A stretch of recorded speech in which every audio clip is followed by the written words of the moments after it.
Friends reboot. Friends reboot. Phoebe buys Central Perk.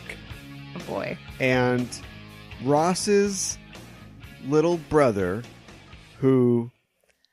Does he have a brother? I have no idea. I don't remember. I'm sure he probably does. He's got a half-brother he didn't know about. And his bunch of millennial friends with wax mustaches all hang out At Central Perk. at that coffee table, at the couch. How do they get it every week? I don't know. Nobody's going to Central Perk. I guess Not not. very central. This sounds like a joke. Yeah. And it is. Okay.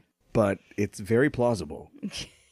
Based on the amount of reboots, returns, relaunches, reimaginings that we experience every day if you pay attention to pop culture. That's very true.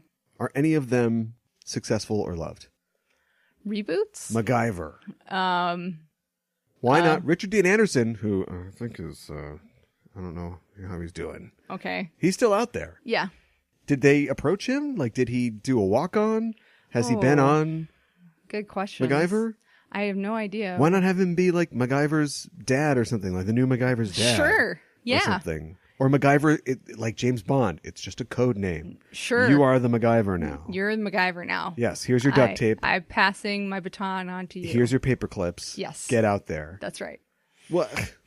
Right? Yeah. I mean, it's not that non-plausible. Unplausible? Implausible. Impossible. Third time's the charm. Yeah. And I think we're one step closer to a Friends reboot with the announcement at Star Trek Las Vegas this weekend that Patrick Stewart will be returning as the character Captain Jean-Luc Picard. Yes. It's this, I don't know if you've heard of him. It's this guy with no hair, and he goes, make it so.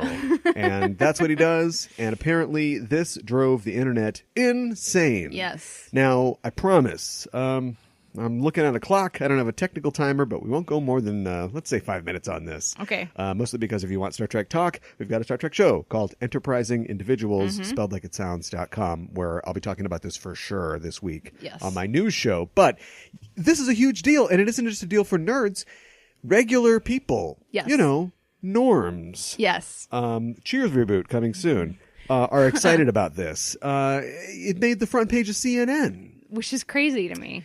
Which is, you know, I guess I'm sure it's on usatoday.com as well. I'm sure it but is. CNN is about as basic as, you know, that's that's not Purple Mountain's Majesty. That's just black. Yep. Or probably white in the crayon box. So, yeah, the fact that just regular old people, somebody who, and this goes back to something that I've talked about on the Star Trek show, again, running out of time here, that I talked about, which is that TV back then was different. Now you've got a streaming show. Yes. A brand new Star Trek streaming show that you have to beg Star Trek fans to watch that they're mad about or something like that. Whereas back in the day, you didn't have to be a Trekkie or a Trekker or whatever they call themselves. No.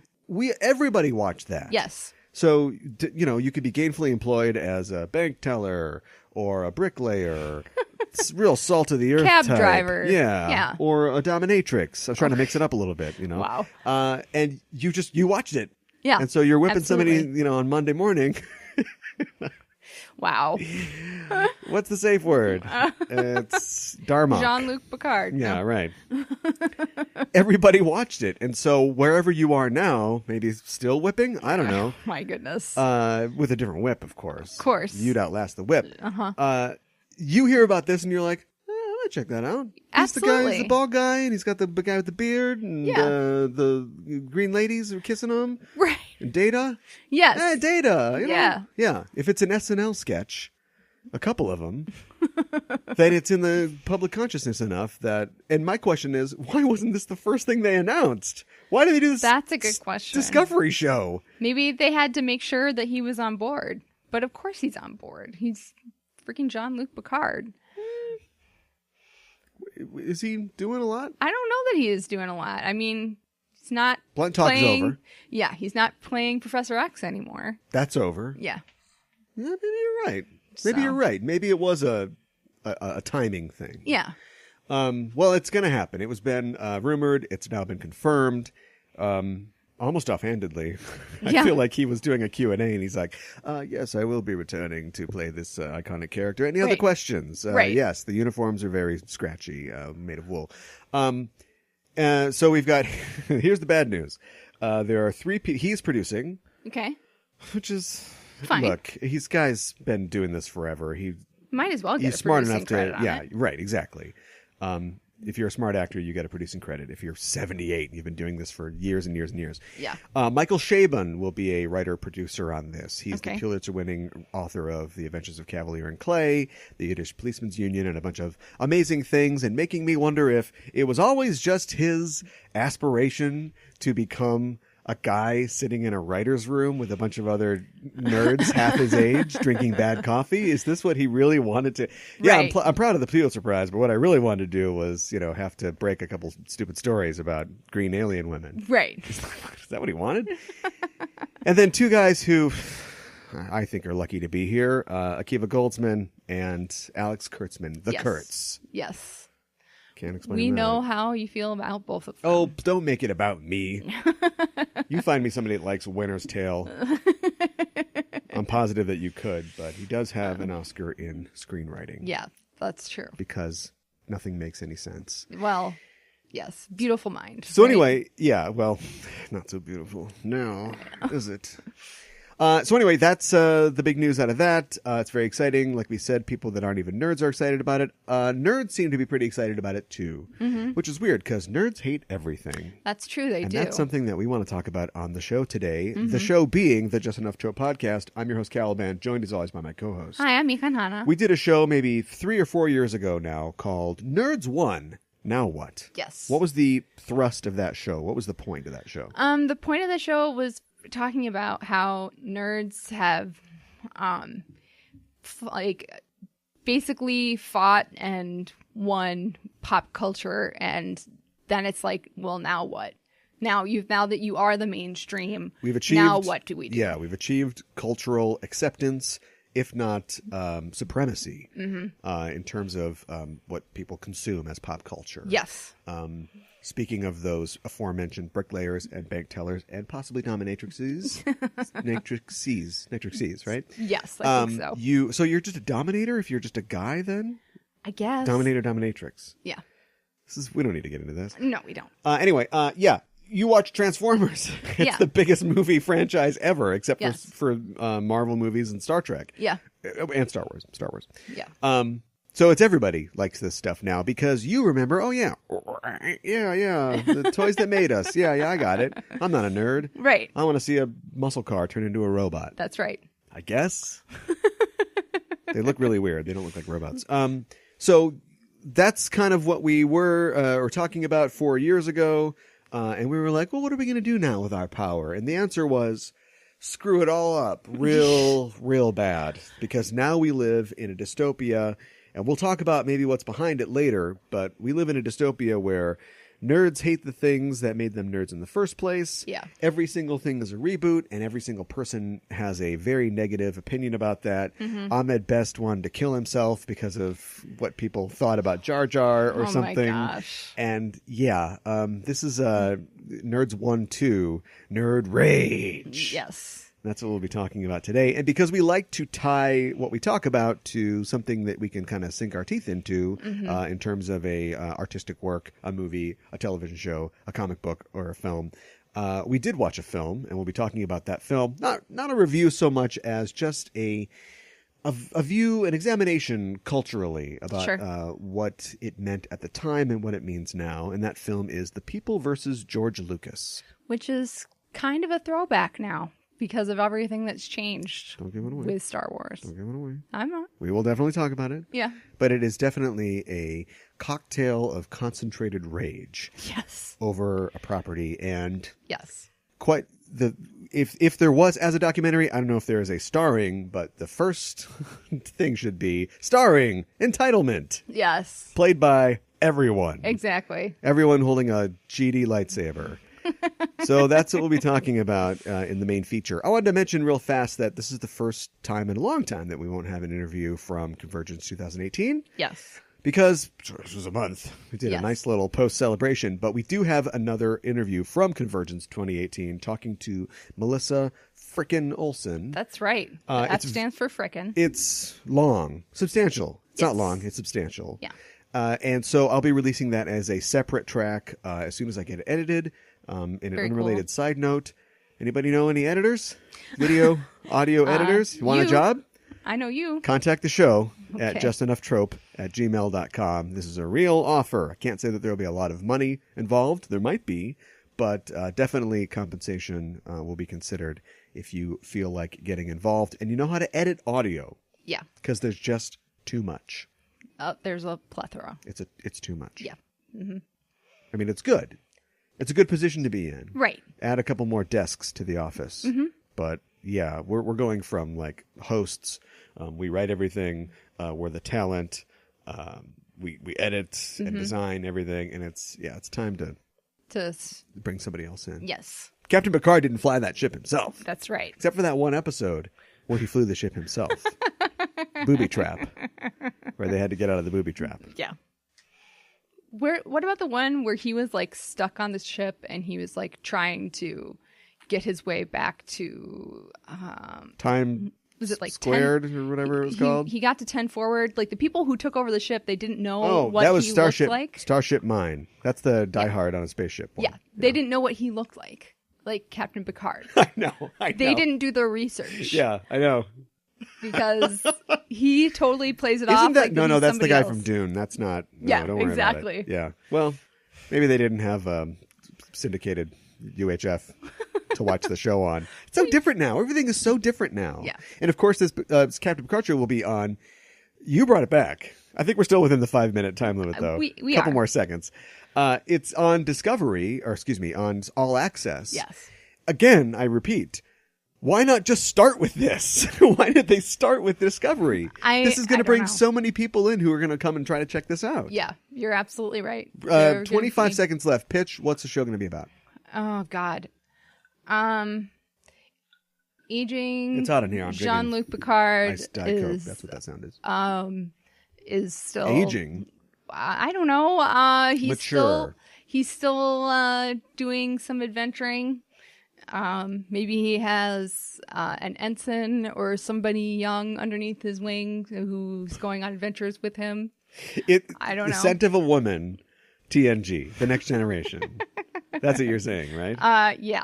He's the kid's a cadet in Starfleet Academy. Yeah. There's some kind of frooper, and he's got to go in, and I would take a flamethrower to this place. Hooah! Right. Make it so.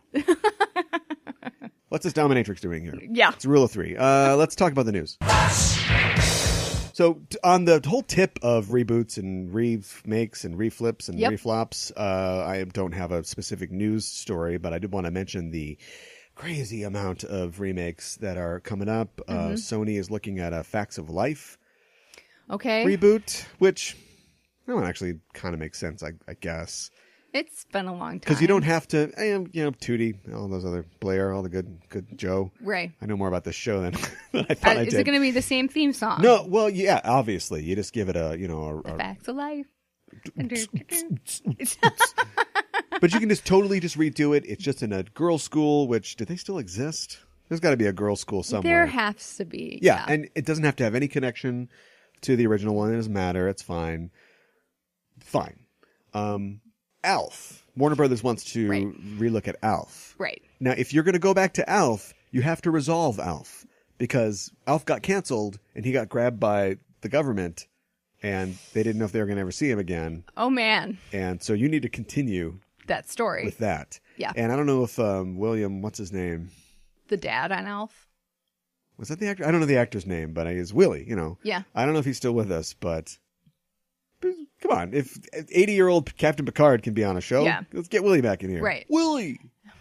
Who was the guy who That did... cat is dead, though. Who did... Well, for sure. And Alf didn't eat him. No. Who did Alf's voice? Who was the voice actor who did Alf? Oh, let's not. That guy is weird Is he? and problematic. Oh. Yeah. Oh. We don't want that guy. Okay. New guy to play Alf. Yeah. All right. 24 male white comedians are all lining up to do their best Alf impression. Okay. That won't be a problem. All right. Of course, there's the Murphy Brown reboot, which is imminent. That's coming out pretty soon now. I didn't realize they were doing that. Yeah, that is totally a thing. They want to do Sony. It's always Sony. They're going down for the third time here. They seem to run out of ideas, so they're like, I know, let's redo this one. Well, now they want to do a Fantasy Island film. Okay. When was the last Fantasy Island film? Film? Has there been one? I don't think so. Oh, okay. No, it's just Mr. O'Rourke, right? I don't know. And Tattoo. Okay. I feel like Fox might have done try to do a Fantasy Island show or something. There's never been a movie. Okay. See Ricardo Montalban on the big screen. Yeah. Rubber pecs. Okay. Bulging. And he's like, I will give you your design. I watched that show, but that doesn't stick with you. That's like tacos. That goes right through you. TV tacos. You heard it here first. I'm sure there's plenty more things, but I can't really think of anything right now. I did want to mention real quick that this Why the Last Man show that I am, in spite of myself, really looking forward to. Which is kind of surprising. Yeah. Mostly because Barry Keogh is going to be Yorick on it, and I think Diane Lane's a good choice for his mom. And there's a couple other actors and actresses that are on it that I think I want to see. Mm-hmm. It's going to be on FX. Mm-hmm. They've done a great job at Legion. Yes, I trust FX right now, which is not something I would have said 5-6 years ago, maybe even 10 years ago. Here's the problem. The monkey, Ampersand, who is a major character in the book, is going to be CGI. They're not going to use a real monkey. Problematic. What's the problem? Why can't you use a trained monkey? Are against that? That's the problem with being liberal. 3 times a day I have to ask, is this okay? Yeah, I don't know. I mean, look at the Tarzan films. They used a real monkey for that. Yeah, but smoke break. Guys, the monkeys fit Nick fitting. I think that was a little different and almost 100 years ago. I know. Have things changed? There are monkey actors, right? Sure, there are. I got to imagine that there are. I mean, but I guess Planet of the Apes, those are all animated and... Plus, I think one of the excuses was... Yeah, thanks. Yes, the human-like monkey people are not real. All right. And that was a big problem with the real monkey-human people union. I don't know this joke's going. The point is I think that they wanted to just simplify having to get the whole cast used to working with a monkey. And my thing is, read this comic book... He only interacts with 3 or 4 people regularly, if even 3 or 4 throughout the entire series. You could get a monkey used to those people. Probably. Right? Yeah, I would think so. And then you could even do things where it's I've got my monkey carrier, and he goes in the monkey carrier. We don't see Ampersand for a while. Right. Do a storyline where he runs away. Sure. We got to get him back. Yeah. But it goes on for a season, and he doesn't come back. Sure. It's how much is it going to cost to CGI a monkey based on... compared to just getting a real monkey. I know. What the hell? I think it's kind of silly. I mean, if you can get a tiger in Beastmaster, then why can't you get a monkey? Once again, a tiger that they painted black. I know. Who I'm sure got extremely sick when he was cleaning himself in between takes. Probably. These are not great examples. Okay. You're like, look, nobody asked where those cats went on the set of Alf. What's the problem here? Here's some more bad news. The Minecraft movie has lost its director and its 2019 release date. Well, that's too bad. It was going to be, or has been penned by Sean Levy, I think. Okay. Sean Levy was working on it, of course, writer for Stranger Things and wrote Night in the Museum. Jason Fuchs, Wonder Woman screenwriter, has come in and was working on the script. And Rob McElhenney from It's Always Sunny is the director, and I assume a contributor to the script. He tweeted that he is not on the movie anymore. Okay. Well, wish we knew more about that, but... A movie about punching trees. Yes. What's the storyline even? Zombies. Yeah, exactly. And you gotta build your domicile before. That's the first act. Yes. Domicile. Ooh. Fancy. Got to make this domicile out of 14 dirt blocks. That's right. Not even a door. No time. Just wall it up. Yep. That's the most exciting part of the game. Yeah. The first night. Yeah. In my opinion. And then of course, I haven't played it for years. And then, like, the zombie Frankenstein monsters come and get you. Yeah. The creeper. Yeah. Blows up. Yeah. Frankenstein's monster. Frankenstein's monster. You got it. I hate to point it out, but you got it right. Yeah. Looks like Sony has got a writer for their Kraven the Hunter movie. Okay. It's Richard Wenk. All right. And, yep, that's pretty much it. There's not a whole lot to say Sony about that. There is one molecule of butter on each molecule of bread. Yes. At this point, they have taken Spider-Man and spread it as thin as it can go. Thinner than Mr. Fantastic. Yeah. Spreading himself out, trying to cover the globe. Could Mr. Fantastic wrap himself around the entire globe? I bet he could. Come on. I bet he could. He's that stretchy. He's very stretchy. Yeah. Are there enough atoms in his body to do that? Let's say yes. I could imagine him doing that. Like, what if he had to stop the world from spinning to, like, save it from a bad guy or something like that? He built a machine. Oh, okay. What if... Okay, hold on. I'll Yeah. take your idea. I'll make it better. A bad guy is spinning the world faster. Mm-hmm. The High Evolutionary or something wants to spin Earth even faster in order to accelerate, because he saw Superman and he thinks that that's how time works. Right. And so Mr. Fantastic has to stop it. He builds a machine to slow it down. Okay. But there is some which uses energy. It doesn't like turn the Earth. It's not a big screw like on the North Pole. But it has some physical component that is kinetic and is moving out of place. And so the climax of that scene is him having to make a hook or rubber band out of his body. And like, no, if I let go of this, the Earth spins out of control. Right. I like it. This is easy. Yeah. Call me, Marvel. I can write Fantastic Four. Not that tough. Maybe Sony call him you too. I don't want to work for Sony. I don't want to work for Sony, but if I got to work on those characters, it might be something I consider. Yeah. That's the situation that Matt Reeves finds himself in. Okay. In that he is still working on the Batman. Did you know that there's still a Batman? No, I did not. This movie has been in the works since, I think, BVS. Yeah, I would say so. Yeah, so 3 years and counting. Yeah. Nothing to show for it. Right. A star who is absent. Disgruntled. And disgruntled. Yes. And probably not in shape. Yeah. No script. They're not shooting. Yeah. Matt Reeves has said recently that the script will not be based on Year One. Why not? The seminal Frank Miller story. Because Year One, to be fair, has been done a lot. It was done in Mask of the Phantasm, like we talked about last week. Mm-hmm. A lot of the Nolan trilogy comes right from... There's a character named Flass. It comes right from Year One. My thing is, why is it a prequel at all? I don't understand. Yeah. I don't understand either. Pitch your perfect Batman movie. Okay, no, sorry, perfect was too much. Pitch a Batman movie that people will see and it'll make $400 million. Okay. Oh boy. Batman hasn't been seen in a couple years, and he's making a comeback. He's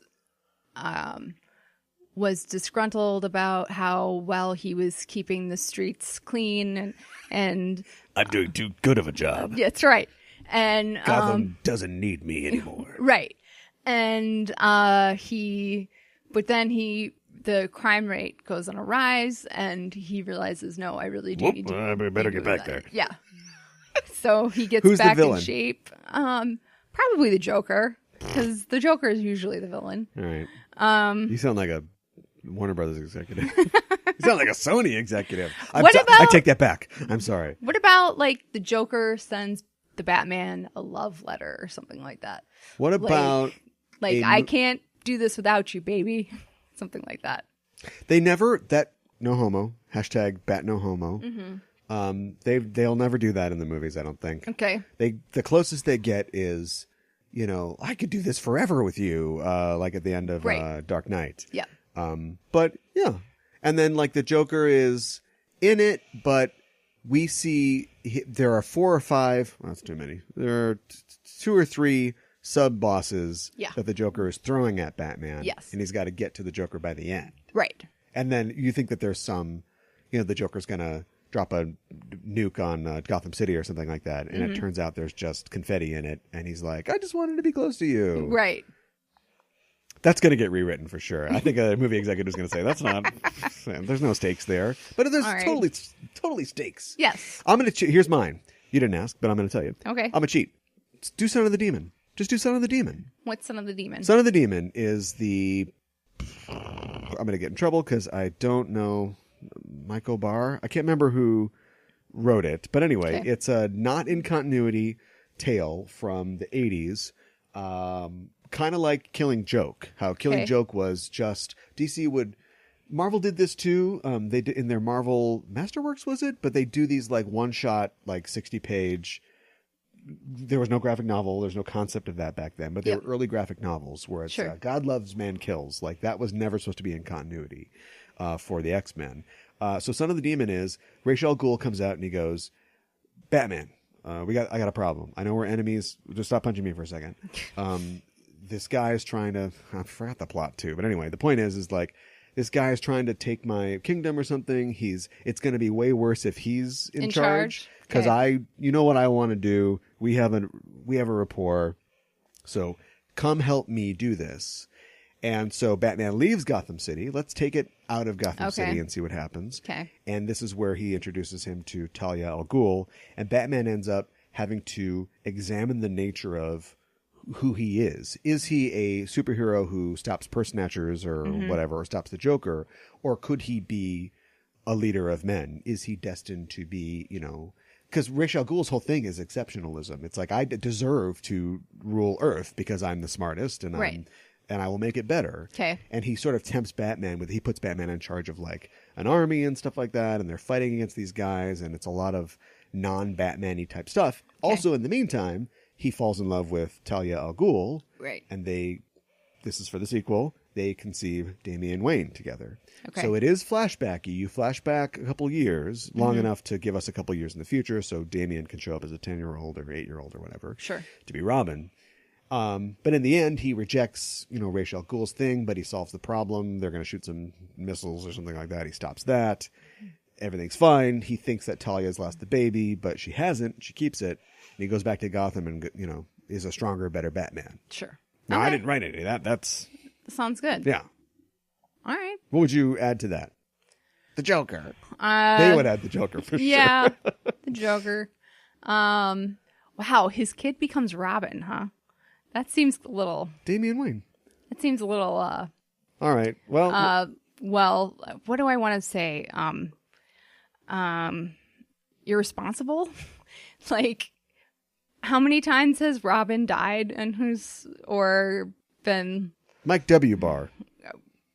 Okay, who wrote that? I was thinking O'Neill. Denny O'Neill was the editor, but... Gotcha. Yeah, well, I think we can safely say that it's time to read Batman, Grant Morrison's Batman run. Okay. So we will deal with that a little later in the show.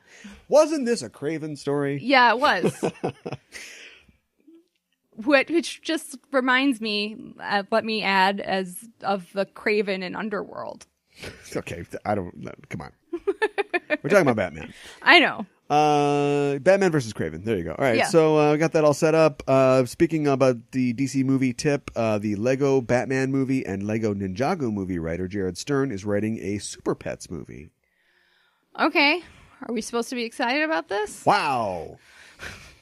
Batarangs fired. I just don't know, and I don't know. I guess they have had movies that are just about pets before, so why not have super friends, It's like pets? Superman meets Benji. Sure. Does anybody remember Benji? Where's the Benji reboot? I don't know. They're going to reboot Benji. They did Beethoven. Did they reboot Beethoven? I don't know. I don't think They're going to reboot Beethoven. Probably. We're going to save the nerd rage. It's coming. It's coming when we're going to talk about it. But do you think people in 1930, in the 1930s, I'll cheat. In the 1930s, were like, another Wizard of Oz. Probably not. I don't know. I mean, Because they got it right. yeah, they did. I think we can assume. Yeah. By hurting a lot of people in the process. Yeah. That was a tortured production. Yeah. But you get the feeling, the more I read about like Hollywood in the 20s and 30s, all the movies are like that. There are people dying left and right. It was not a Fatty Arbuckle's healthy killing people and relationship No. type thing. No. So anyway, Super Pets, cold on that, but we'll see. Yeah. That's the dry food, not the wet stuff. And one more thing, thanks to IMAX, the IMAX Corporation's quarterly SEC filings, we live in a weird world, don't we? Yes, but it's we all do. the news that's fit to cast. We now know that, yes, New Mutants and Dark Phoenix are coming out, at least according to the booking at IMAX theaters. Yep. New Mutants on August 2nd, 2019, and Dark Phoenix before that on February 14th, 2019. We also know that Avengers 4, which for a while now has been set on May 3rd, 2019, will now be in April of 2019. Well, I'm excited that it's going to be earlier. I think it's probably going to be like a week earlier, don't you think? Like last week of April? Yeah, I could see that. I'm not going to look it up right now, but there's probably some, Sony movie or Deadpool or something coming out like right The then. first week of May. Yeah. Yeah. Just to back off that a little bit. Yeah, probably. I mean, people are already anticipating that movie, I think, pretty heavily. Well, people are going to myself see it. included. Yeah, people will see it no matter what. Yeah. They'll see it if you release it in 1969. They will build a time machine and go Yeah. back and find a way to see it. Sure. Like that stupid party that Stephen Hawking threw for time travelers. Right. Didn't he send the invitation out? He sent an invitation. Okay, so let's say it's 1997. It's October of 1997. Yeah. He's like, I won't do it. I'm having a party for time travelers. Yes. It's going to be on September 14th, 1996. Yes. And it's like, wait a minute. Snap sound. Yes. Because he can't snap. He thought he really gave it to the time travelers. Yeah. But my thing is, if you go back to September 16th in 1996, did you have some trays of crudité out? No, you didn't. You didn't take it seriously. No. Maybe you did. Maybe they had a secret party there. What's going on? What are all the balloons for? Don't worry about it.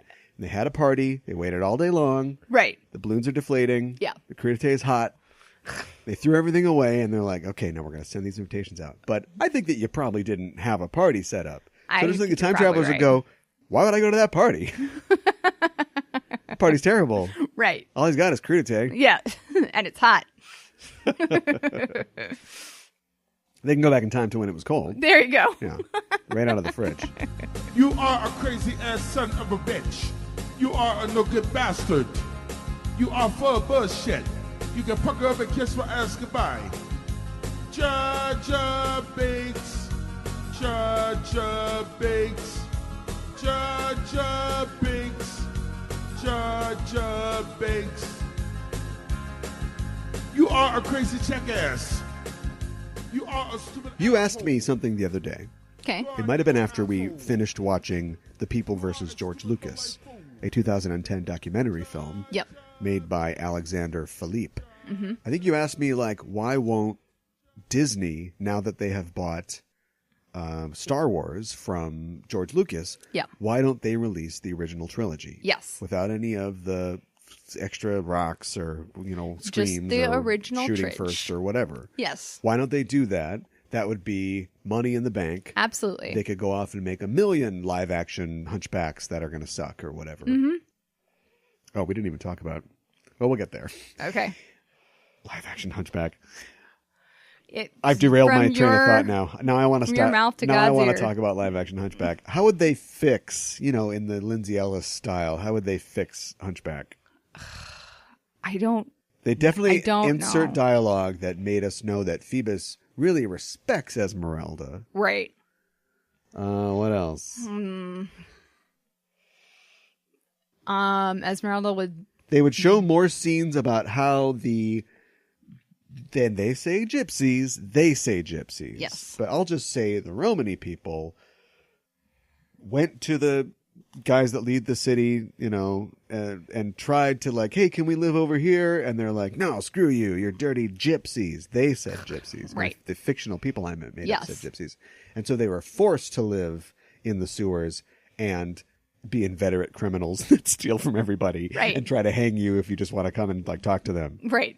What else? No gargoyles. There, fixed. Done. No gargoyles. Cool CGI monkeys and gargoyles. Right. That fight each other. Right. You asked why they wouldn't do that, and I didn't have an answer for you. I think it is a good idea, except for one thing, which is that the deal with Star Wars, because they helped fund it, 20th Century Fox, they own the distribution rights to Star Wars, the fourth Star Wars, New Hope of Star Wars. Star Wars. Okay. So basically, it goes back and forth, and we're not going to do a whole history lesson, but like, you know, they financed it like you do. It was the last studio picture George Lucas ever made. Technically, every movie he ever made after that was an independent film. Sure. More or less. Yeah. And so once he had a lot of money, I think, like bought the intellectual property rights back from them, but they held on. They still have the distribution rights. So if you're going to re-release A New Hope, be it special edition, you just want to show it, you know, God, how great it would be if they just showed it without all the special edition stuff. Yeah. That's Fox's. Okay. So that was a problem up until about a week ago. Right. Now Disney owns 20th Century Fox. Yes. That last hurdle is gone. Yes. So, where is the original trilogy on Blu-ray? Yes. I think it's only a matter of time. That's what I think. I think it is a matter of time. Wait. I think it's a matter of more time than you do. Okay. Because what we're going to talk about today, because of Nerd Rage, this is a problematic property at this point. Yes. And it isn't necessarily because of anything that they did, they being the creators, directors, writers, Disney, the creative side of it. It's nothing that they did. They could have made it better, but it's the reaction of the fans. Yes. Now, you could argue, well, releasing the original trilogy on Blu-ray, that's something all fans can get behind. Nobody's going to be mad about that. But even that, I think they're like, let's be careful here. The golden goose is coughing. Do geese cough? And he doesn't look too good. They wheeze. He's got a exudate. He's got... I have a lot of weird friends who are into science and stuff, and one of them gave me a calendar of sick birds. It was like a conservation thing. God. It's supposed to give you knowledge awareness of bird diseases like bird flu. Wow. So it was a combination of wild birds and like farm birds, you know, chickens, geese, and stuff like that. Sure. They all have like mucus like dripping down their beaks and so bloodshot gross. eyes. Yeah. Ooh, look at Miss January. All right. This is going to be a great year. The goose is sick. And so they don't want to jostle the goose too much because they're going to lose them eggs. Yeah. I think that's what's going on. Okay. I don't think they know where they're going. I think they know they have to finish this next movie. Yeah. They haven't said right out that the other trilogies and stuff are on hold, but we haven't heard any news. Yeah, that's true. They're scared. The Owners of everything, but the owners of the most successful film property, Black Panther. I don't want to look at the exact math, but I think, you know, arguably the most successful film property ever, are afraid to make a new movie. Yeah. Because of the people they're making it for. Right. That's the world that we live in right now. Yeah. I do think they would basically be printing money if they came out with the original trilogy on Blu-ray. But I guess I can understand them being nervous just because of fan backlash and that sort of thing. And who makes the decision? Like Kathleen Kennedy? I don't down know. to her? That's a good question. I think she's worried about her job. Yeah, probably. Because there's been a couple of missteps, I would say. Well, we're not here to argue that. No. We're here to argue about why fans are so shitty. Yeah. Didn't they hear our show? They won. They got everything they wanted. Right. They have the latitude to be magnanimous about all kinds of things. There are things that I don't like about Ghostbusters, my favorite movie. Sure. But the things I like far outweigh the things that I don't like. Right. So I'm not asking for a special edition. Right. I'm not asking, well, I wasn't asking for a reboot, but I gave it a chance. Ghostbusters 2 is not great. Right. But it has some high points. But I'm not here to badger Dan Aykroyd into getting enough money together from Crystal Head vodka sales Right. to digitally alter the things that I didn't like about the original film, you know? Right. To make the effects better, or to go around on a road trip and smash every copy of Ghostbusters 2016 with a hammer. Right. Lucas style. Like, what is it? Like, what is it investment? Why are people like this? That's the question I will leave hanging. You don't have to answer it right now. We'll get to it later. Let's talk about The People versus George Lucas. Okay. You Let's ever talk about seen it. this before? No, this is my first time seeing it. I have been a Star Wars fan in the past. Mm-hmm. I don't really know. Are you a Star Wars fan now?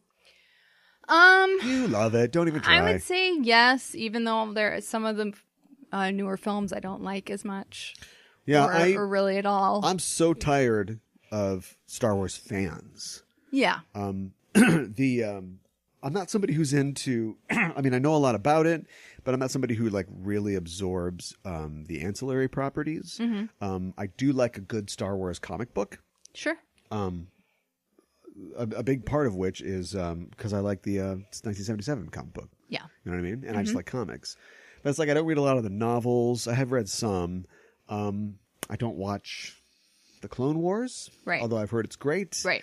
But for me and the position that I was in as an angry nerd in the late 90s, those characters and properties are so poisoned for me that I don't want to watch a Clone Wars TV show. Right. Now, I'm not going to try to behead somebody with a plastic lightsaber Right. because they exist, but it just doesn't appeal to me. But it's mostly the fandom that I reject. And one of the reasons that I have not seen this, I'd say in its presentation, a seminal document of Star Wars fandom, The People versus George Lucas, that came out 8 years ago, is for that reason. I knew what it was. It tells you on the title. Yeah. You know, it's The People versus George Lucas. And I didn't want to see 90 minutes of a bunch of fat white guys yelling about how George Lucas raped their childhood. Right. That makes me hate Star Wars. You guys make me hate Star Wars. Yeah. And that's not fair to Star Wars. No, it's not. Even though, What did it do? I mean, she could have told them what her plan was, right? Right. Come on. And that purple hair. Okay, come on. Okay, I'm kidding. So that's kind of what this thing is. It's, like we said, it's directed and assembled by Alexander Philippe, who is Swiss. Okay. That explains the ticking noise that is all through. No, I don't know. And it's a collection of interviews that he's done with some luminaries, basically Neil Gaiman. Yeah. That's pretty much it. Yeah. I'm trying to think. He does. I think he did talk to Gary Kurtz. Okay. Mostly he talks to fans, Yes. bloggers, video makers, Yep. podcasters, and these idiots. Careful. I eat here. Why am I sitting Right. down to take a poop? Yeah. But anyway, he talks to a lot of fans and gets their reaction to where we've come to this point. But it's mostly what the hell, George? Right. It's fans need somebody to blame, so they blame George Lucas. Well, I think You it's know? more complicated than that. It is more complicated than And that, but and I at don't- the same time, Yeah. Philippe has said himself that this wasn't meant to be an attack on George Lucas, although why would you title it that? right. And they don't get into this in the film, and I haven't heard this specifically said by him, but I think that a lot of it stems off of, they mention Indiana Jones a lot in this. Yes, I do. And I think it was probably The Kingdom of the Crystal Skull, which came out in 2008. Something like that. I think that sort of kicked this off because 2008 is 10 years after Phantom Menace. It's firmly established that we don't like it, and then Lucas has lost his fastball. But why make this movie then? And I think it's because, he's going to ruin Indiana Jones too. Right. So this guy went out, talked to all these people, got this thing together, and made this documentary. What'd you think of the documentary? I thought it was okay. I mean, he talked to a lot of fans, and it didn't really seem to be any sort of rhyme or reason to like the people that he talked to.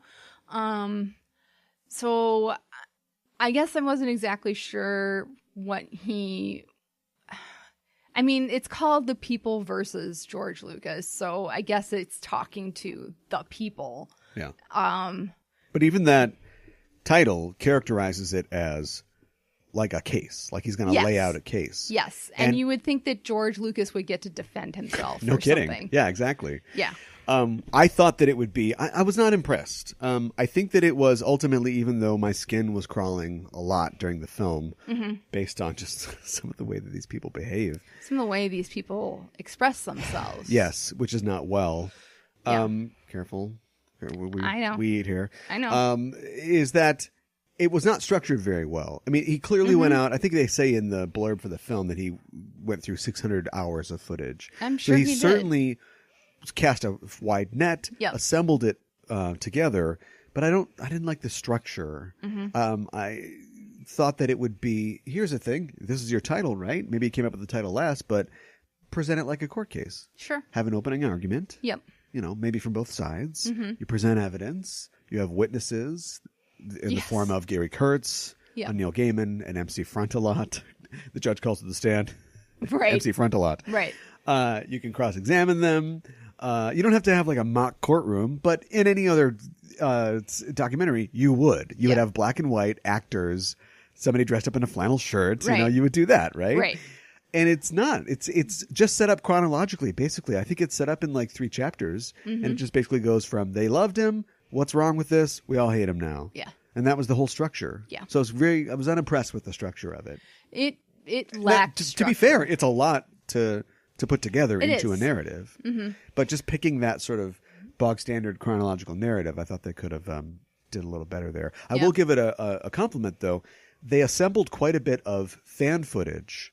Yes, From that fan was fun. films and stuff. And often used that to tell, if they're saying, it's just like there's this story about how a farm boy goes from, this planet to like fight the Empire. And instead of just, you would just show clips from Star Wars, right? Yeah. Instead, they showed fans' interpretations, animations, claymations, live action, Legos. Yeah, like that was neat. Yeah. And I could have used a whole film of that. That would have been really neat. That was pretty cool.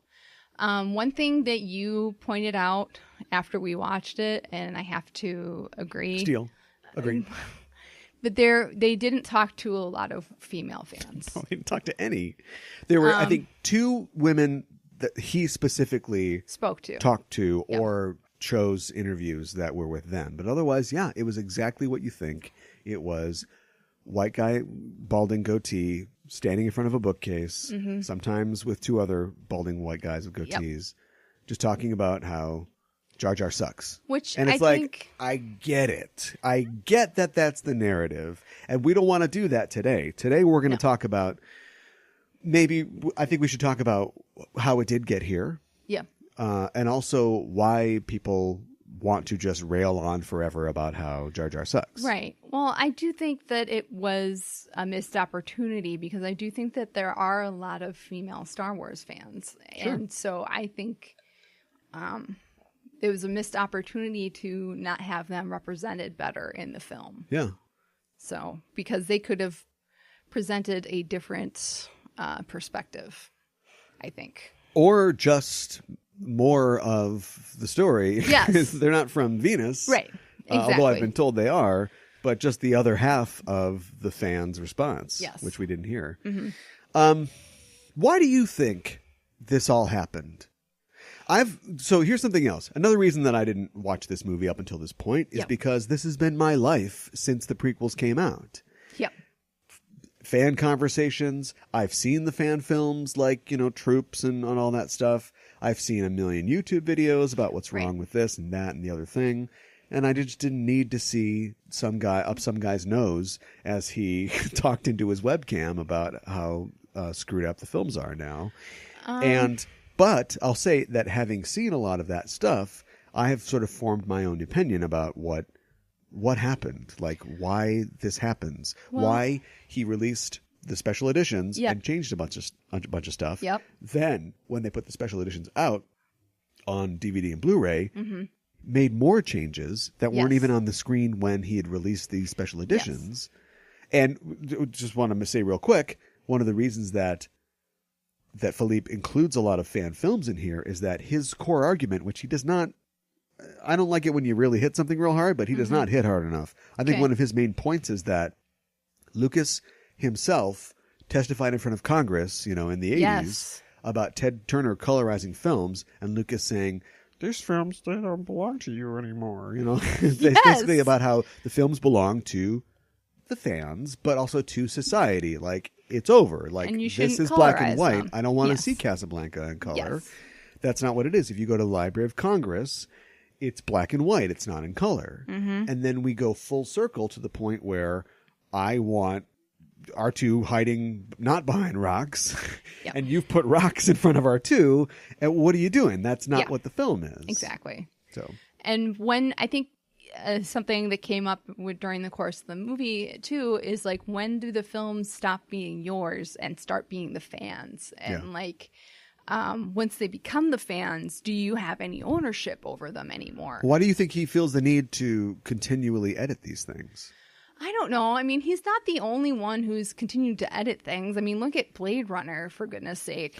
You know what? That's, before we've even gotten into the conversation, you have derailed the conversation. Because I would argue that maybe it's just Harrison Ford. Maybe he screws everything up.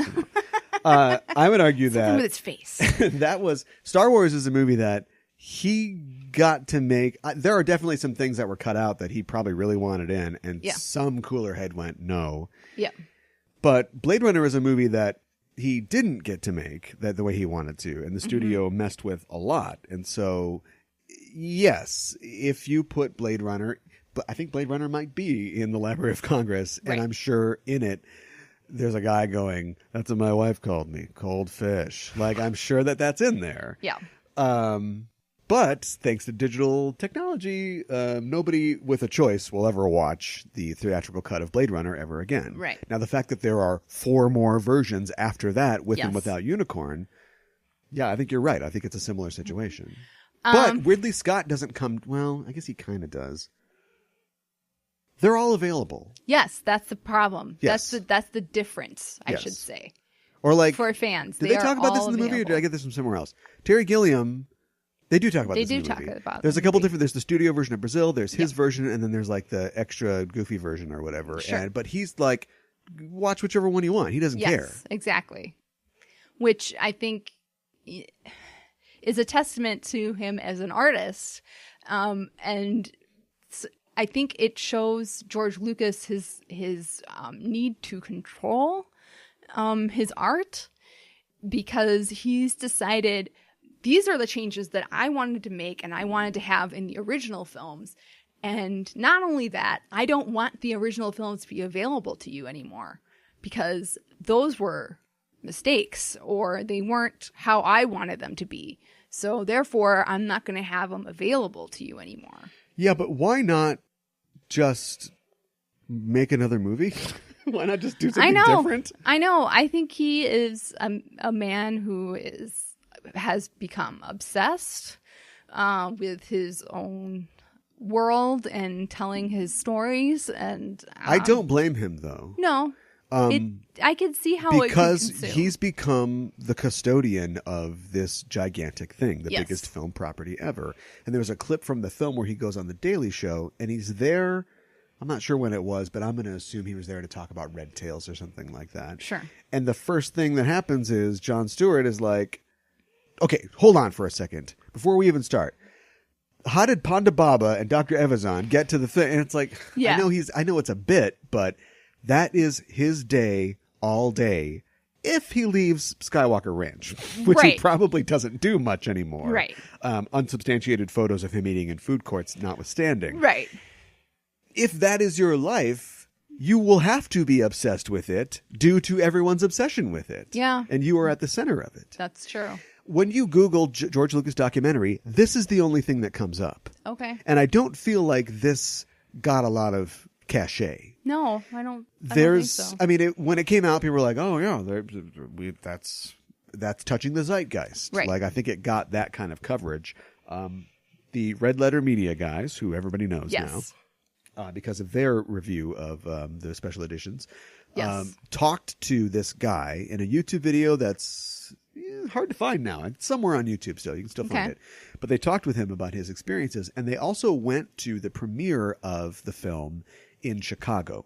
Okay. When I say premiere, it's not like na na na na na na No? na na na na na. No, it's just like it's at the Gene Siskel Center, which is basically like an art house film, theater. Sure. And there's like 25 people there, maybe, and then somebody comes out. Some lady with short hair comes out. I kid. We go to the art museum and watch foreign films all the time. Yeah. But it's always some lady with short hair. The scarf comes out and talks about the film. But anyway, it comes out, and that's all it was. It wasn't like a huge thing. So this is not really like big and out there. I guess not. But yet it's the only documentary. Are we waiting for him to die? What? Somebody make a documentary boy. about him, because his story is fascinating. Yeah. You look at this early film, of him, and Yes. he's like this skinny guy in a in like a raccoon coat or something like that. Right. You know what I mean? And back in the days when he was going to USC Film School, and he was with the USC Mafia, like John Right. Milius and all those guys, and he was Yep. working with Coppola under him. Yeah. He was to me, he looks like the last beatnik. Yeah. And it's 1968 or whatever, you know what I mean? Like, that's over. Like, it is, Beatniks is done. Right. But he makes American Graffiti. Mm-hmm. He sees himself as as this Jack Kerouac type character who is going to make this movie, and he's going to give you some truth, man. Right. And he makes two movies that, in his opinion, and we're not going to go into detail, but in his opinion, are butchered by the studio. Yes. Yeah. So now it's the third up to bat. He's going to make this movie based on the Journal of the Wills that Yes. nobody understands. Yes. But they know that they've got something here. And also, Star Trek is still... Go back to Star Trek. Yep. Star Trek is still in people's minds. Star Trek Right. is booming. Star Trek is in syndication. They're doing NBC movies. didn't know what it had. Yeah. Well, they're not doing movies just yet. Okay. Hold on there. All right. They tried to do a movie in 73 and it didn't work out. Okay. But space is on its way up. So Fox knows they've got something, and it's weird enough that they go, you just do your own thing. Right. And so he's out in the parking lot driving pickup trucks by models that are blowing up to do special effects. Right. And they're all just winging it. Right. And he nails it. He wins the biggest Powerball ever. And he was smart to make the right deals. Oh, you don't care? Well, then give me the toy rights, or Yes. like give me the distribution rights or the Right. ownership or whatever. And he did it. It's like when somebody wins the lottery. One day I'm going to win that lottery, and they win it, and they move to Florida, and they build a giant mansion with a golden swimming pool. Right. And in a few years, all the money's gone. Right. Because you gave it away to friends, and you can't afford, to feed your peacocks or whatever. Right. And that's kind of what it feels like to me. Like, he got everything he wanted. Now he has full control, and he won't work with anybody. Yeah. Or he will, but they are just sycophantic. They'll do whatever he says. They have to be yes men and women.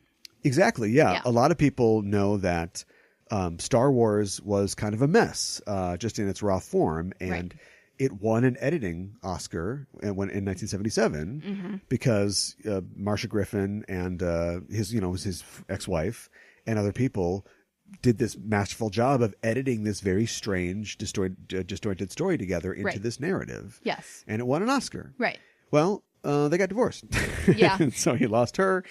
And then a lot of people, when you made Empire and like Jedi, he's at different levels of involvement. He's guiding the story, but he's also working on toy stuff, and he's working on this, and he's working on that. Right. And so people like Irvin Kershner, and Lawrence Kasdan come in, and he's collaborating with people. He's having to let other people who are talented take this from him and do Yes. stuff. And it's totally different than the prequels, where by the time he comes back, he feels like, everybody wants more Star Wars, and I'm Star Wars, and so Right. I'm going to make some Star Wars. So Yeah. give me my yellow pad and give me My a number 2 pencils. pencil, and Yep. I'm going to write some Star Wars. Right. And that's never how you got to where you were in the first place. No. Your huge mahogany desk in your gigantic office. Right. That's not where that came from. Right. It didn't come from you just going, oh, what's a Star Wars?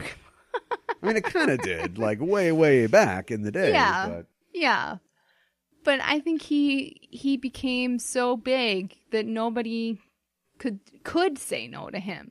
And don't But- you always need at but did least they a even no, try? one no guy? But did they try? I don't know if he got tried. Rick McCallum, who was the ultimate like Flavor Flav to him. Do you know what I mean? Okay. Because all Rick McCallum does all the time is like, "You listen to my boy George Lucas. He knows what he's talking about. Yeah, boy." Like everything, every dumb decision, the Gunga and this, and Rick McCallum's like, it's so dense. You know, every single frame is. My gosh. That's who we're talking about here. Yeah. No, somebody should have pulled him aside and told Ben, like, George, this whole Jar Jar thing, this isn't going to work. And nobody can say no. Having somebody say no to you is an important part of the creative process. I think so. Because it asks you to reevaluate your choices. Are you going to change it? Yeah. Or are you going to double down and go, no, my vision is here. This is important. You're saying that nobody says he doesn't hear no. Nobody's saying no. Yeah, you're right. Nobody's said no, and nobody has to. These are independent films that are distributed by Fox, essentially. So I know. He just makes you hear a lot of squishing, crashing, clanging sounds, and then out comes a Star Wars movie, and Fox goes, great, send it out there. And but it's never vetted by actors, anybody. None of the actors say, I'm uncomfortable. This doesn't seem like natural dialogue. Think about it. Who would? I don't like the sand. one guy who might, Liam Neeson, is out after the first one. Yeah. Ian McGregor is just happy to be making a Cash mainstream movie at this point. Yeah. You know, he's been making toilet diving movies. Yeah. Natalie Portman is 17 years old. If she was that, there's nobody to say no. Yeah, I guess. Samuel L. Jackson will, as we know, will do anything. Yes. You know, as long as there's a steady paycheck involved. That's right. I'll do whatever you say. Right. Ghostbusters reference. So how does it then get translated to the fans where they're like, "You son of a bitch, I'll fuck you"? Well, I mean, you said this too, and this is important to remember. I said a lot of stuff. When Phantom Menace came out, I should have said it into a microphone. we all liked it, or we thought we did. That's, yeah, any recap of that time period, you'll see them rewrite history so that, like, we were so excited, and then we went in, and then we walked out and went, ugh. None of us did that. No. We all walked out, and maybe we went, okay, all right. And then we all saw it 4 more times. Exactly. Yes. I saw it at least 4 times in the theater. If you had hated it, and you had not seen it, and it had a bad opening weekend, then maybe they would have got somebody else to write and direct it. But we all saw it. Yes, We all said, that emperor is wearing 10 layers of clothes. That's right. We were part of the problem. We're the problem now. Yeah, I know. Nerd rage. Yes. Are we the least self-aware fans? Star Wars fans. Oh. If you could see yourself going into conniptions and there's spittle all over your webcam talking about how that's not how Zam Wessel should really fly her ship or whatever. Right. Do you completely lack the ability to step back and go, what am I doing with my life? The famous sketch is, William Shatner at a Star Trek convention. You ever kissed a girl? Get a life, people. Get a life, yeah. How come Star Wars has never had a get a life moment? That's a really good question because we always let ourselves off the hook. Even the robot chicken stuff is just Seth Green grows up on Star Wars.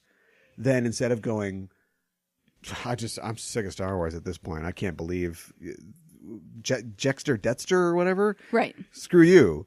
A 50s diner on Coruscant? No, instead they just incorporate it and go, yeah, it's kind of funny, but we're still going to make the same kind of jokes, and it's just more grist for the mill. Yeah. There's nobody, somebody has to run out and go, it's time to stop about Star Wars fandom. I'm not saying stop being a Star Wars fan. I'm just saying be discerning and let people know that you don't, wait a minute, they're doing that. You don't like it? Yeah. They're doing that. They are doing that, but I also feel like... They're doing that because there's girls in it, though. Ugh. They're doing it for the wrong reasons. I feel like there are Star Wars fans who won't say they like it just because it's Star Wars. Oh, you never hear a Star Trek fan, and I don't mean to pit these two against each other. That's not what this show is. That's next week. You hear Star Trek fans go, that's not what Picard would do. Why is Picard doing pull-ups and he's cracking necks and skulls or something like that? But you always hear a Star Wars fan talk about Star Wars and they're like, oh, I just love it, man. I've just loved it ever since. You will hear them mention a kid 100% of the time. Yeah. They will definitely be holding some piece of Star Trek merchandise. Yep.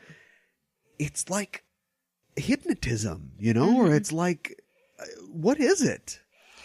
Is it just having grown up with something? I grew up with He-Man. Yeah. And yet I'm good on He-Man. I guess if they were to really nail a He-Man reboot, and they are working on one, I'd give it a shot. But it's not like He-Man doesn't like draw me in. Like, oh my God, He-Man! Let's wait in line for 3 days for He-Man. I know. What is it? I think it is a lot of nostalgia. I think that the movies just came at the right time. Yeah. Yeah, I know. I think that the movies just came at the exact right time and just hit that sweet spot. And, you had kids buying a box of empty toys, for goodness sake, Is it the toys? He-Man had toys. Well, it's partially the toys, but I think it's all of the supplemental stuff as well. Like, your Clone Wars, your Star Wars books where they continue the story. But that didn't exist in the 70s. No, that's true. When these man babies are growing up. These people, and there's something else. Another reason. Here's my case against George Lucas. Okay. Another reason I don't want to hear it is I don't give a shit what your complaint is with anything, really. Mm-hmm. I do not care. It's like nobody wants to hear somebody describe what their dream was. Right. I don't want to hear what your complaint about Star Wars or whatever it is because you don't have any solutions. There's this one guy whose nose you can see up that they keep going back to, and I hope he's not the dead guy. You should notice that the movie is dedicated to somebody. Yeah. I can't remember exactly who that was, but I know that he was a contributor or like writer or somebody for one of these, force.net type things, who died before the movie came out. But anyway, I don't think it's this guy. But he's like, it's so stupid that they would do that. Why don't they do this instead? And he describes his thing, and it is very boring and horrible. It was the no thing. He's like, the no ruined everything. It ruined everything. And why didn't he just do this instead? He comes out and you just see him like, his voice box starts sparking because he can't even talk. Right. He's so mad. And it's like, no, that's you. Your sparks are coming out of your mouth. Instead of talking into a camera, talk into a mirror. And if you stop halfway through out of embarrassment, then maybe don't even talk into a camera. Yeah. Check out Patrick Tomlinson's YouTube channel at patricktomlinson.com. Careful. I do think the no thing was very comical, the way it came across. It's terrible. It's a terrible idea. Yeah. But lots of movies have terrible ideas. They don't cause you to set your toys on fire and like yell death threats at an old man who just is looking for his neck. What else I think is really bad about that movie that happens right around then is Padme naming her children in between labor. She's like, and then she's like, turns her head sideways and she's like, blase, Luke. And then pushing some more. Leia. And then she's like, Leia. Oh, you mean like a woman just delivering new characters and then dying? Yes, exactly. No, there's a lot of, I don't care. You're doing it now. I'm hearing your dreams. I don't care about your problems with it. I know. I think my theory is that a lot of it rests on the holiday special. Which they mention briefly and really as just a joke and a dig on George. And he had nothing to do with it. Yes, but you mentioned after having two of his movies mess with, got the third one out, apparently not totally set in a satisfactory way because he'd have to go back and fix it, in quotes, 25 years later. But having got that one out, now he's in charge of this empire. You want to do a holiday special? Fine. Get Bruce Vilanch. Like, he had very little to do with that. Yeah, he didn't write on it. It was a disaster. He didn't direct it. It was a disaster. And it was the first time that he let his kid have the car. And what happens? They crash the car. Yeah. So that kid's he's got a bike everywhere until he dies. Right. I think that it was a huge part of his need to control these things. Everything that had the Star Wars name on it. And it's just very quickly glossed over in the documentary. And I think that was a mistake. But here's the thing. If you don't have any of these nerds in front of their bookcases talking about the holiday special, then you don't make it a big part of your documentary. Right. Because it's the people versus George Lucas. Yeah. And people don't understand how that fits into his psychology as somebody who is not able to let go of this thing. Well, and they also... you talked about before how they talk about it very much in a chronological order, except for the holiday special, because they bring the holiday special up after they bring up the prequels and everything. So, but my thing is, it's just the point I want to make is a lot of fans haven't seen the holiday special. That's true. Because you can't get it. That's true. And so they go on this tirade without understanding the creator and, you know, his psychology behind what he's doing because they're ignorant. Mm-hmm. Ignorance is a problem. It is lack of self-awareness and ignorance are problems. Mm-hmm. And I just think that that's what's behind a lot of this. Yeah. Yes, the best point to come out of this film, and I think that Philippe, the director, would agree with this, is just give us the original trilogy. You would shut half of these people up if they just had a way to watch it. Now, I don't know about you, but I've got the original trilogy. Right. I don't have it legally, but I can watch it in beautiful remastered 70mm or whatever, whenever I want to. Exactly. But I don't have it on Blu-ray. Right. And if you want my $60 for a box set or whatever, I mean, I've got it right here. Right. I've got three $20 bills Right. under a glass case that I will break. Yes. In case of time to get them their money. And other nerds even said, why not release it with your remaster? You can even, and I will throw those discs away and keep on to the original. Well, yeah. So, yeah. So it's fraught. It's a fraught thing. Well, I came away with from this movie believing that Star Wars fans are dangerously self-obsessed. I think so. Absolutely. And I'm not sure that we solved exactly why that was, but I think we came up with a couple things. I had a very good friend in college who I had kind of I was a theater major, and I was doing some scenes or monologues for a class, and it was only going to be that night. And I had expressed how much it meant to me if she were to be there. But it was the same night that the trailer for episode 3 was going to premiere on TV. So instead... On TV? This is 2005. TV. Yes. Right? Yes. So how come it wasn't on the internet? I don't know. It was premiering at 9 p.m. on March 10th. On the OC on the Fox. Oh yeah. Okay. Yeah. And instead of coming to see her good friend... That's what VCR is for. I know. I tried saying, why don't you tape it? And she did tape it. And she showed it to me as soon as I came home. And I was pissed at her. Because she was there to cue it up and not at your thing. Yeah, exactly. I mean, so yes, Star Wars fans are obsessed. And they need to be the first. And they need to consume as soon as possible. And I remember I was actually in a play, and I think we were doing Tech Week when the midnight showing was, so I couldn't go with her to the midnight showing, and she was upset with me about that. And it's like, well, for Revenge of the Sith? Yes. What year was it? 2005. Oh, I thought we knew each other at that point. No. Whatever.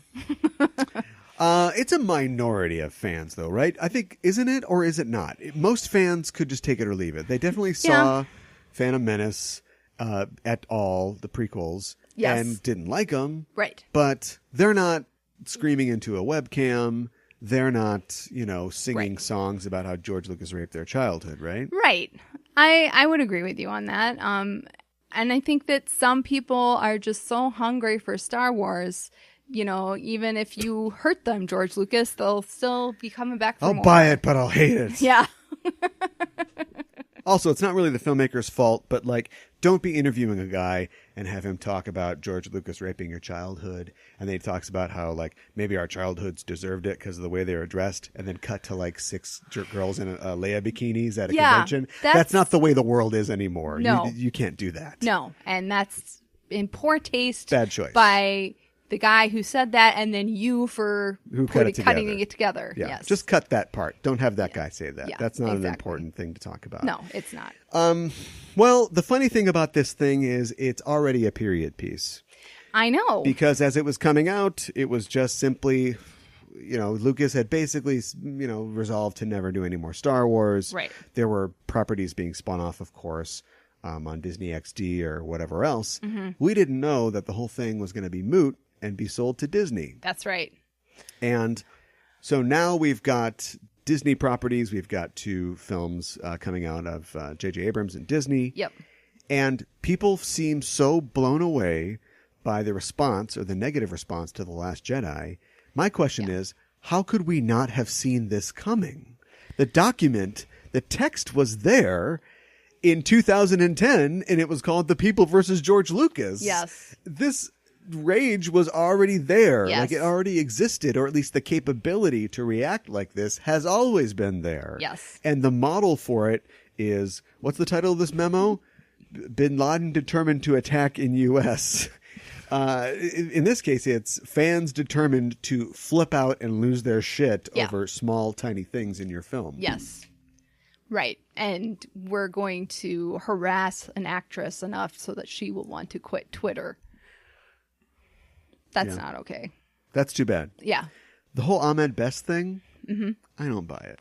You don't? I feel bad if he felt bad, but I saw an article recently about how, like, I thought about killing myself over the reaction to Jar Jar or whatever. If people threatened or said bad things about you, Ahmed Best, right, I feel terrible, and I apologize on their behalf because I don't think they're going to do it.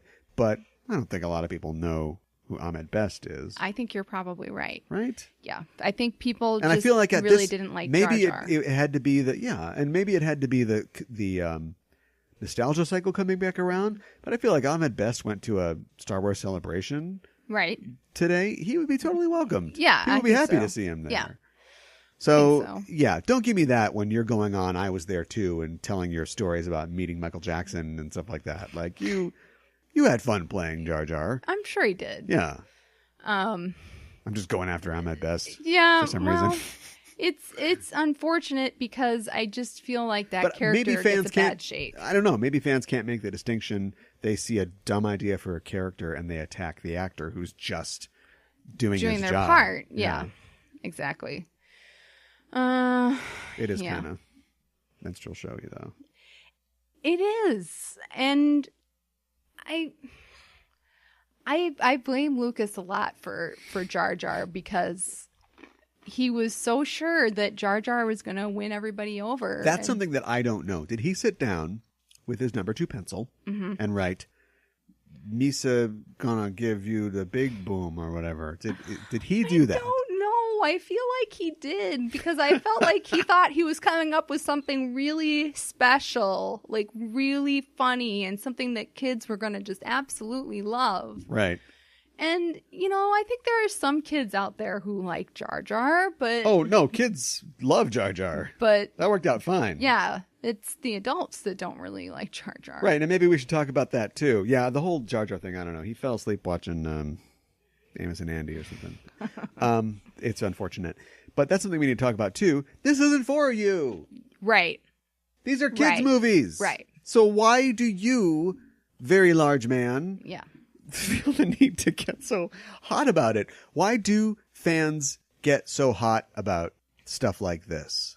I have a theory. I want to know if you've got one. I think they feel like it is for them. And if, it misses the mark, then it's George Lucas's fault because it's their baby. It's their nostalgia, their childhood, if you will. Uh-huh. I guess, but, Duplo was a big part of my childhood. That's true. That is true. And I don't care about that. It was a big part of my childhood, too. Right. Anymore. Rip off Legos. Yeah. I feel like these days being a fan means being angry about something. And if you're not, and I am talking in generalizations here. Yes. If you're not a fan that's angry about something, you're probably a woman and you like something unconditionally. Mm-hmm. You like Friendship is Magic. Right. Or something. Right. Maybe you didn't like what Sparkle Pooty did in one episode or something like that, but you love everything. The movie comes out, you love that, you love this, you love Porgs. Right. The quote-unquote Tumblr crowd. Right. And there's a sharp line of demarcation between those fans that are like, I love this stuff. Right. We can argue about, fan positivity. Right. It's so hot I don't have any words anymore. Loving everything. Just over enthusiastic fan positivity. Sure. versus death threats. Yes. But how many people do you know that just walk the middle and go, yeah, some of that's pretty good. I don't really like some of that other stuff. It's become this rare bird that you've never seen. Right. It is rare. I mean, I think you... Efflusive? Is that a word? That sounds like a but word. But is over-efflusive a word? I have no idea. Let's not worry about words. I mean, the documentary really reminded me of the British TV show Spaced, and... yeah, but that's funny. I know it's funny. They're doing a thing. I know. Effusive, not efflusive. Okay. Efflusive is when you talk too much and you've got a fever. Oh. Do people, and these guys have never even seen Spaced, but do people see Spaced and they see Simon Pegg, funnily, it's a joke, yelling at a small child for liking Anakin. Right. Do they see that and think it's okay that they do it? Oh. I don't know. Maybe they do. Back in my day. Yeah. The day of flared bell bottoms and... you'd see Jimmy Page do a sick lick. Yep. And then you pick up a guitar and you're like, yeah, I'm Jimmy Page. Right. Is now the thing to be like, yeah, I can complain. I've seen PewDiePie yell the N-word at somebody, so I can yell the N-word at somebody. Oh. That's not okay. Well, I don't know. We might be, because we see so many angry people, Star Wars fans on the internet, maybe we feel like we're our own angry Star Wars fan. I don't know. Yeah, just said that. Okay. I definitely think that that's the nature of, I don't know if it's citizen journalism or the nature of home created content, just like Mom used to make. Right. If you go back, and maybe we're way off track here, but you go back to like newsreels from the 50s or 40s or whatever, and somebody's like, well, I'm standing in front of the Hindenburg blimp or something, and nothing's going to go wrong today. Right. And you see people, clearly they are in work clothes, they're off for the day from their job at the auto shop, right. Or just a ranch hand or something like that. And they're holding their cap between their hands and they're sort of looking furtively at this strange thing, the camera. Fast forward 70 years, everybody's got a blog that they show their asshole on. Yeah, I know, right? Everybody thinks they're Chris Hardwick. Again, I want to keep eating, but my butt is so full of poop. I want to do it right here, which doesn't make any sense. Right. But everybody thinks that they're somebody with an opinion, with something to say, and everybody wants to hear my opinion. Right. And I don't want to get into the whole argument about the Kardashians and the simple life and, all this reality stuff. And that's me. I'm like that person too. Right. I mean, that's always been around. Right. That's why people wear the fashions that the Queen is wearing. You know what I mean? Because they want to be seen as like cool or whatever. Absolutely. But now I have to hear about it. Yeah. If you put a feather on your head because the Queen did, right. You're doing that in your own spot. Now I get sent a link to it. Right. Right. I understand what you're saying. Yeah, I think there's just a bunch of... Did nerds just have a lot of pent-up anger? Yeah, they do. Okay. And just because we won, and oh gosh, we're getting back to the actual topic. Yeah. Just because we won, it doesn't make us self-assured. Mm-hmm. You know what I mean? Or right. Yeah, definitely right. But we don't get self-assurance. Mm-hmm. If the white, male, wealthy high school quarterback is accepted to his college team, he redshirts a year, but eventually he becomes, the first string quarterback. Sure. And then the NFL comes calling and he gets a contract there. That all just makes sense to him. Yeah. He's very rarely do you see somebody who's like, I'm very fortunate to be here and I've worked hard.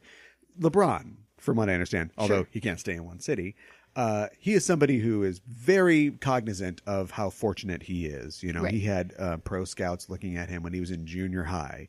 And that is very weird. And I think one of the problems with celebrities is that they don't realize how weird their life is until things change. And then they continue to try to live the way they do. Mm-hmm. He was raised right. And he understands that this is a very strange situation that he finds himself in. And from what I understand, he does as much as he can to remain grounded. Again, he does ground in different cities because he moves around a lot. Right. But he is nice to the people that work for him, and he gives to charity, and he tries to be even-handed and level-headed about stuff. Right.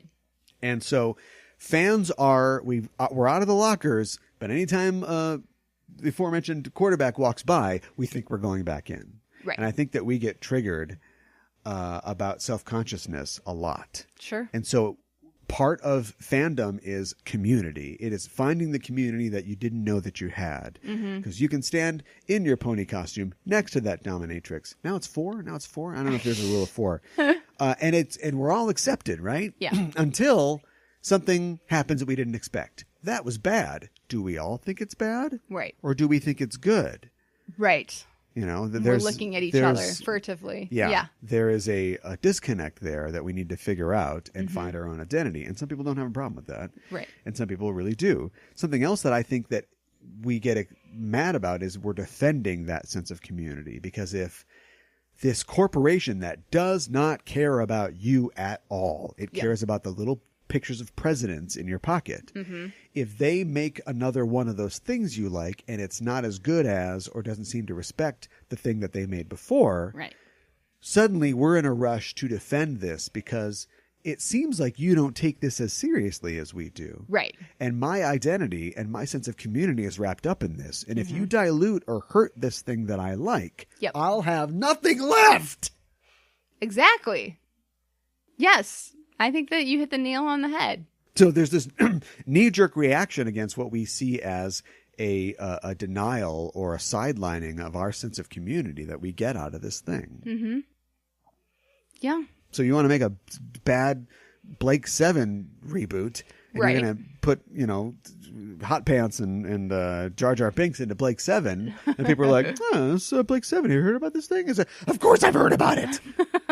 I've got all 4 seasons on DVD, and I watched it forever. Right. And now you just like it because there's Jar Jar Binks is in it. Right. Well, then what happens? My community is being diluted. My sense of, being there first, of supremacy, of just connecting to a bunch of other old weird guys who watch Blake 7. Right. Yeah, I think this sense of community is odd, because are we a community because we complain together, or I think that we feel like we are. Okay. And I feel like that's not super healthy. To be a complaining Ask community. Kelly Marie Tran if it's healthy. Yeah. Yeah. Ask Leslie Jones if it's healthy. Right. Ghostbusters fans, that's the weirdest part, because yes, Dan Aykroyd is now crazy. Yeah. Ramis is dead. Bill Murray doesn't care. Right. And let's face it, Ernie Watson would do whatever you want for money. Right. Is that his name? It's so hot. I don't have names or words. I don't Hudson. know. Hudson. But I never took Ghostbusters fans as the freak out roid rage type. No. Yeah. Like, it's a movie for stoners. It's a movie about ghosts. It's a movie about stoners for stoners. Yeah. Yeah, so if the new one comes out and you don't like it, it's like, I like the first one better. Right. Right? Yeah. Screw you! Oh my gosh. Die!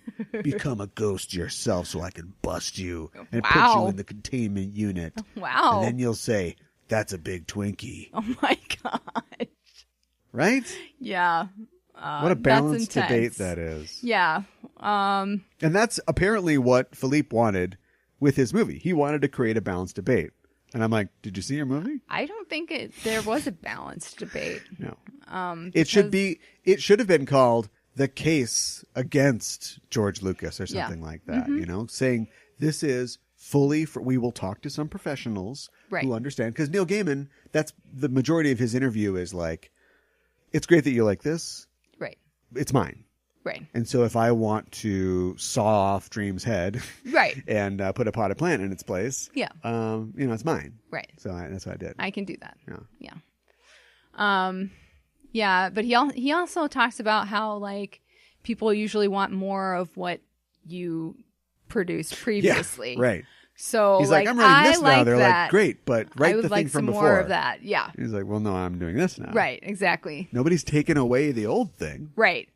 And I think that some fans feel like with that, making the revisions to the original trilogy, like he took away the old thing. He took away their toy. Well, technically, again, the final sticking point, they have. Yes. Because you can't get that. Exactly. So if they want all this, or at least a lot of the moral ground of the argument to go away, do it. Just release it. I agree. Release it. 100%. Many of these people will have nothing to, they will continue to complain, but they'll have nothing to stand on. Yeah. What I don't like, and maybe this is the last point I want to make, and if you want something to say, get it out now. I don't like that. I think that it's a very bad choice as a filmmaker. And we all know that he's going to do his personal films or whatever. He keeps, sawing on and on about all these movies he wants to make, and he's trapped. Lucas, I'm talking about, making Star Wars. Make them, asshole. But you're not. You're not going to make them. No. That beatnik guy in the raccoon coat or whatever. I don't know. I keep saying raccoon coat. It's not a raccoon coat, but anyway, that beatnik guy with the swoopy hairdo, he doesn't exist anymore. No. So instead, you got this guy who's just obsessively like remaking his films. It's very Howard Hughesian. Yeah, it is. And we don't want that. No. We want you to be happy. Mm-hmm. But here's so that's bad on his side. But what I don't like is that every time we talk about this and we talk about the films, it becomes a referendum on the very concept of filmmaking. Mm-hmm. He is the face of this because fans don't understand what Lawrence Kasdan, what Irvin Kershner, what Richard Marquand, kind of, what these other people brought to this property that they like. Right. And Lucas himself doesn't understand it. Nobody understands that.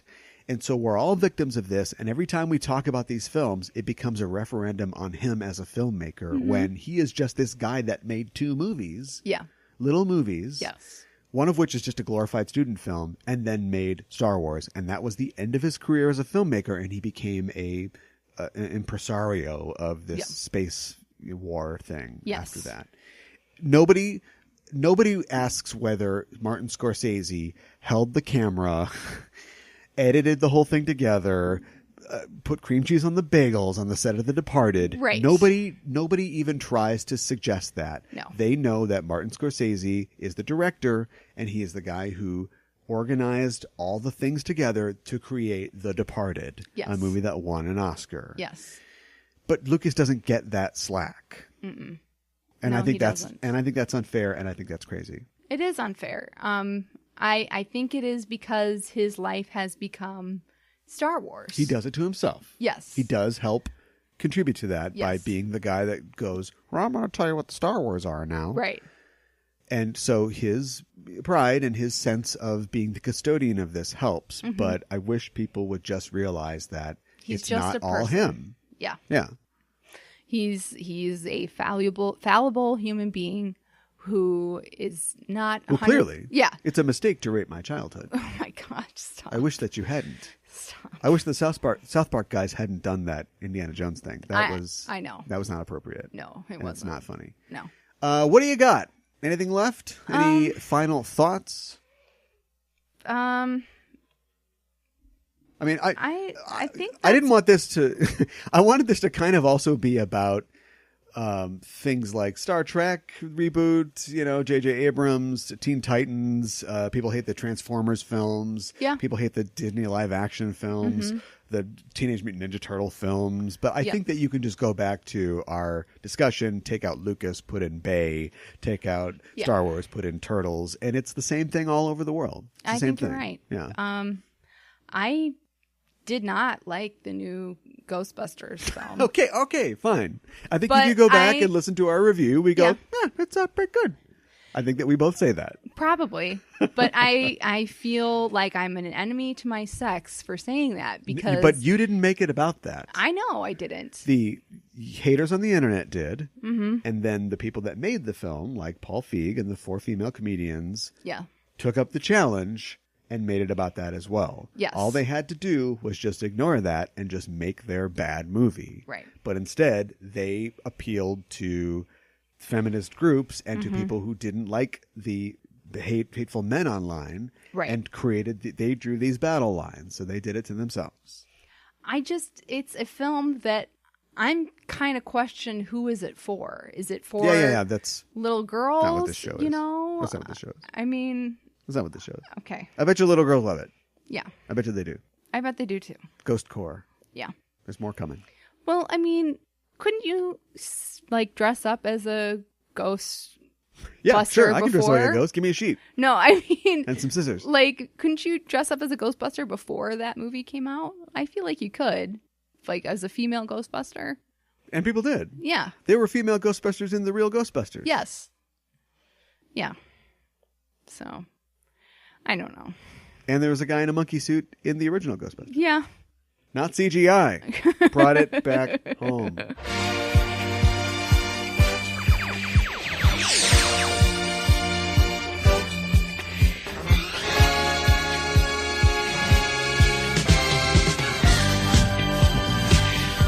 Will the poop that he throws be CGI as well? Oh my God, gross. It's an important plot point that Ampersand throws his poop. And so goodness. therefore, they won't be throwing raisins with a No. real monkey. It'll be CGI poop. Oh my gosh. Now I'm worried about that show. If you tune in the future, you will be able to hear me complain about that show for sure, because we will be here in the future, and we'll be here next week. And boy, 7 days might not be enough time, but I would like to try for us to review Grant Morrison's Batman work. Okay. We've talked about it in the past. We've never pulled the trigger on it. It's probably about 30 issues or so. So Okay. maybe not next week, but soon and very soon we'll be talking about Grant Morrison's Batman work, starting from whatever it's called. He's fighting Ninja Man Bats, and ending, of course, with Batman R.I.P. and the advent of Final Crisis. Okay. So, listener, you have plenty of time to go back through your issues or get them on Comixology. I'm sure there is a collection or a guide, a handy guide that will tell you which issues to read, but it's pretty fantastic. And I'd recommend it to anybody, and we're going to read it. But that's in the future. Look for, in the near future, our interview with Melissa F. Olson. Right. That will be available very soon online, just as soon as somebody edits it. But it'll probably be me. What? It'll probably be me. Yeah, it'd probably be you. Yes, it will. In the meantime, you can catch up with us and let us know about your editing skills on Facebook or Twitter at Just Enough Trope in both those places. Also, you can find us on Apple Podcasts, Google Podcasts, Stitcher Podcasts. Lots of podcasts. Lose the podcasts. Wait a minute, that won't make any sense then. Find us on Apple. Doesn't make any sense. You can find us on Google. Google is Just Enough Trope, and we come up. So find us there while you're on your listening platform of choice. If you'd subscribe to the show, I just can't tell you how grateful I'd be. I'd come to your house. I'd sit outside your house for 3 days Oh my goodness. to tell you how grateful I am. And then if you ever unsubscribe, screw you! Make a documentary about me for Caliban versus that guy that unsubscribed from the show. Don't be that guy. Subscribe. Stay subscribed. You get the show right away. You don't have to wait in line. That's right. Pee in a cup to get it. You might have to pee in a cup for other reasons. I don't know what your situation is, but that's where we are.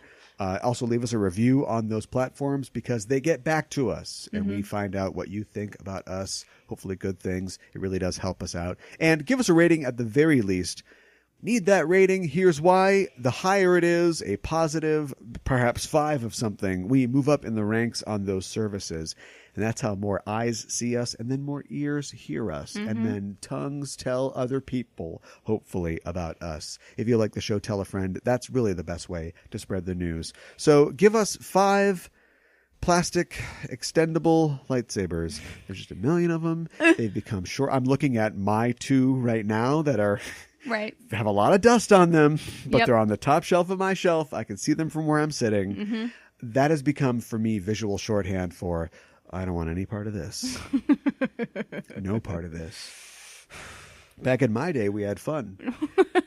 Back in my day, we would find the main fuse box for the dorm, and about 9:32 on a Tuesday night, we'd pull the fuses so all the lights go out in the dorm, and then it was lightsaber fighting time. Oh my goodness. That's what we used them for. Wow. Now they're weapons of oppression. Yes. They have gone from Jedi lightsabers to Sith lightsabers. Oh my gosh. That's what they are. Oh. So in order to stay out of that mess, Yeah. give us 5 stars. Okay. And no wars. We'd appreciate that. Like I said, don't know what the next show is going to be about. We're still flying by the seat of our pants in the wake of Convergence, but it's going to be something good, and we'll let you know online for sure. Mm-hmm. I remembered this week that we were talking about People versus George Lucas, and I was going to tweet it out on Wednesday when I knew we were going to talk about, but what are you going to do? Go track down the People versus George Lucas? No. So anyway, if you haven't seen it, here's my recommendation after we're done with that segment. If you haven't seen it, you don't have to see it. No. And if you have, you know what we're talking about. And so Right. I hope our discussion either told you everything you need to know or helped you deal with what you found out. Right. But anyway, we'll definitely be talking about something cool next week and in the weeks to come. And until those weeks, we're signing off. I'm your host, Caliban. I'm your co-host, Mikan Hana. Keep the geek fires burning.